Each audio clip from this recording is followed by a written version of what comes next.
हाय। आज हम डॉक्टर अजवानी की बुक ट्रेन योर माइंड के 12 चैप्टर की बात करने वाले हैं।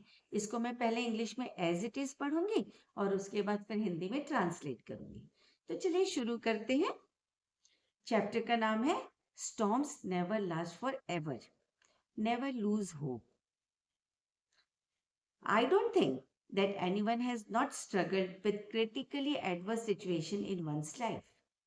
In fact, no one is born with silver spoon to hold forever in one's life. However, the consequences aftermath vary depending on one's mental set. The fact is that storms make people stronger and more experienced. Moreover, storms never last forever. This is why the people living in storm sensitive zone rebuild everything and remain happy and, of course, fearless, as they remain well prepared to face any sudden explosion in their lives. The message I want to convey is never lose hope. One's optimism is a core ability to survive fruitfully, even in reoccurring adversities in one's life. Moreover, he or she shows resilient outcomes of such adversities. Today, I had seen one show of Ed Sheeran, a great singer who has conferred Grammy Award 4 times. My daughter told me that since childhood he has stammering issue, but in spite of this lifetime obstacle in singing, he got victory over it just because of maintaining a strong gesture of optimism. So train your mind to remain in positive orientation of believing that none of critical situations in your life is going to survive forever. You only need to believe this very fact of the nature and remain optimistic.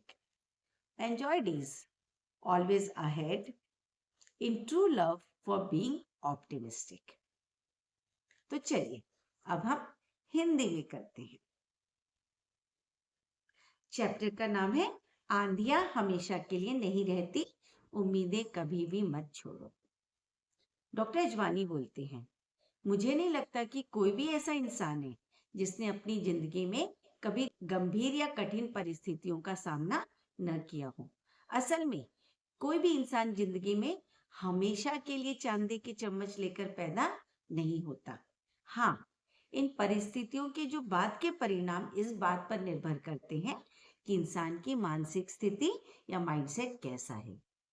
तो सच ये है कि जो आंधियां storms होते हैं वो इंसान को और मजबूत बनाते हैं और उनके अनुभव या एक्सपीरियंसेस को बढ़ाते हैं।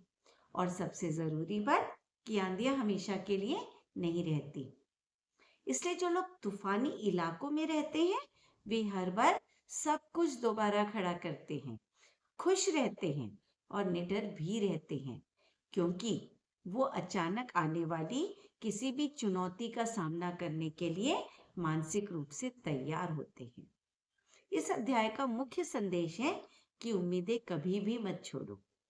आशावाद या ऑप्टिमिज्म एक ऐसी मूल क्षमता है जिसकी मदद से इंसान बार बार आने वाली मुश्किलों में भी आगे बढ़ सकता है और ऐसे हालात में वह व्यक्ति अपनी रेसिलियंस या लचीलापन दिखाता है।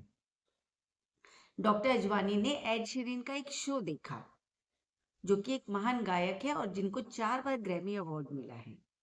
उनकी बेटी ने उन्हें बताया था कि उनको बचपन से ही हकलाने या स्टैमरिंग की समस्या थी और इसके बावजूद एड शीरन ने गायन में एक अद्भुत मुकाम हासिल किया, सिर्फ इसलिए क्योंकि उन्होंने मजबूत आशावाद बनाया रखा।